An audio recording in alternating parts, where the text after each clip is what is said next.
10-chi bob.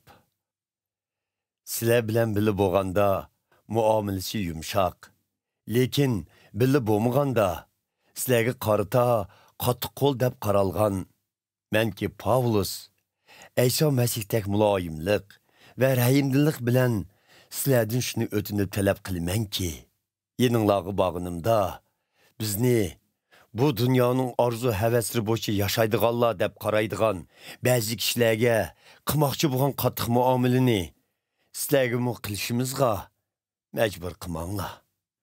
Bu dunyoda yashasaqmi, bu dunyoning arzu havasri bo'yicha yashaydiganlardek jang qilmaymiz.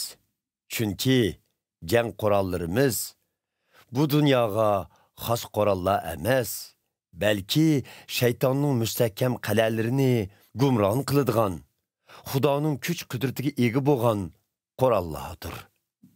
Biz bu qurollar bilan bema'ni sapsatlarni va Xudoni tanishga to'sqinlik qiladigan har xil ko'rang ko'z qarashlarni bichit qilamiz.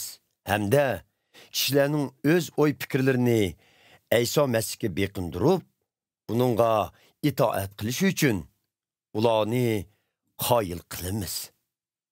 Sizlar Ayso Masihga to'liq itoat qilgandan keyin oranglardagi har xil itoatsizlikda turuvag'uchilarni jazolashga tayyormiz. Sizlar faqat sirtqi ko'rinishga qaraydi ekansizlar.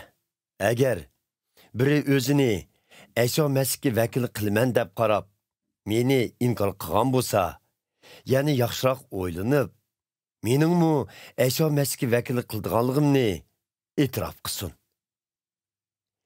Rabbimiz tarafidan menga berilgan elchilik huquqi sizlarni nobud qilish uchun emas, balki ruhiy jihatda yetildirish uchun berilgan.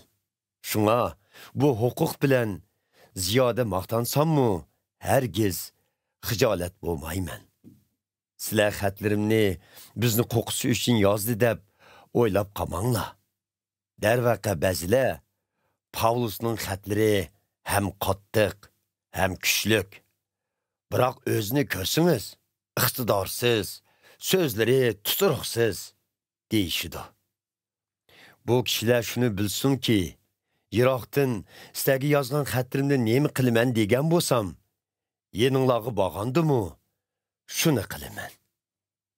O'zini qaltis chaqlaydigan kishilar bilan o'zimizni bir qatorda qo'yishqa va ular bilan selishtirishqa qandoqmi jur'at qilayli.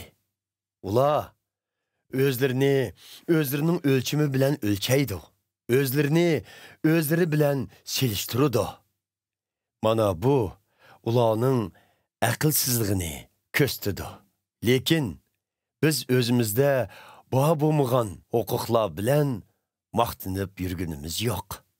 Maqtansaqmi, Xudoning plani doirasida xizmat qilish bilan maqtanamiz. Bu plan xushxabarni sizlarga yetkazishni o'z ichiga olgan. Agar biz xushxabarni sizlarga tunchi yetkazganlardan bo'lmasak edik, undaqda shu huquqlarimizdan maqtanishimiz bizning o'z doiramizning sirtiq chiqib ketganligimiz deb hisoblansa bo'ladi. Lekin Ayso Masih to'g'risidagi xushxabarni yiroqdagi sizlarga dastlab yetkazgan biz bo'ldik.